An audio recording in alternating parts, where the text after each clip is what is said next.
Ruby?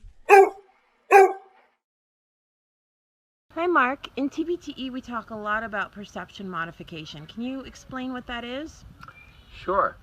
Perception modification is a particular way of looking at what we're doing in behavior work and a particular type of goal that's really fascinating, and it relates tremendously to the idea of actually fixing a dog as opposed to learning to control a dog.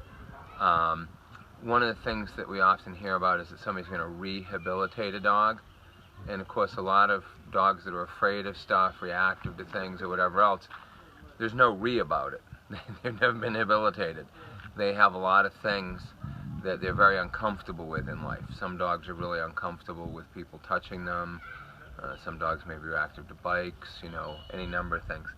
And the most difficult reactive dogs, and these are common, are dogs that are reactive to a broad range of things. So they're afraid of everything, they want to chase everything, whatever it might be. Whatever their sort of personal bent is, it tends to relate to a broad spectrum of things.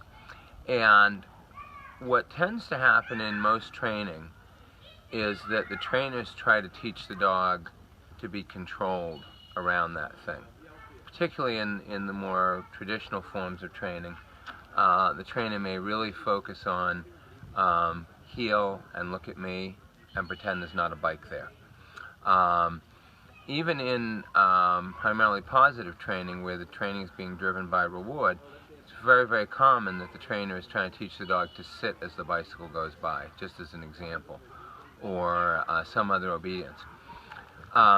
Particularly when you think about things where you have problems between two dogs, or you have a dog that's afraid of a lot of things, and then it's going to be in a household where there are children, these types of things.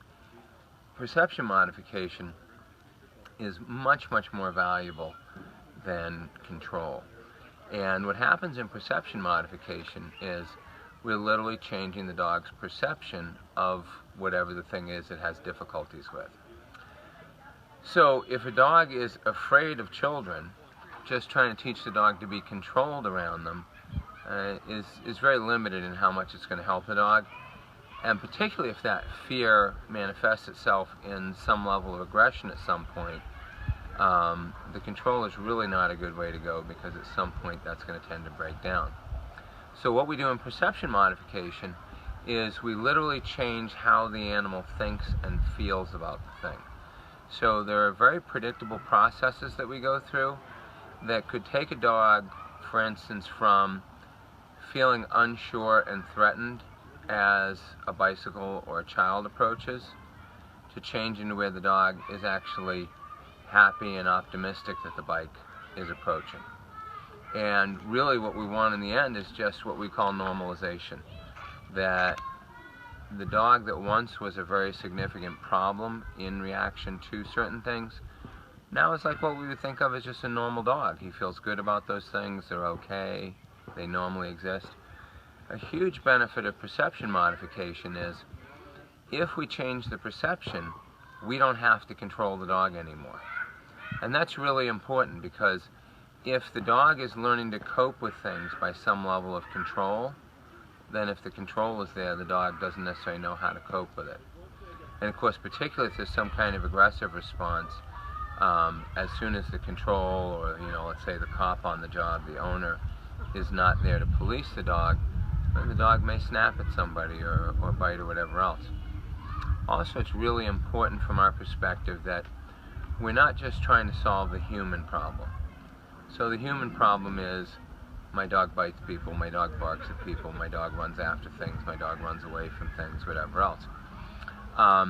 But if we just do training that stops that behavior, regardless of whether we do it through punishment or reward, we still tend to have a dog who's very uncomfortable with those things, but it's just kind of learned to contain itself.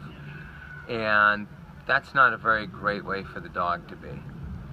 Nervousness, anxiety, trying to suppress responses to things is a very emotionally uncomfortable state to be in. When we do perception modification, all of those worries and concerns go away. The dog feels good about the thing. And so in doing this, we're not just changing the outward behavior and whether or not the dog is a problem because of his behavior, but we're actually extremely changing the quality of the dog's life and the people's life with it. Thank you.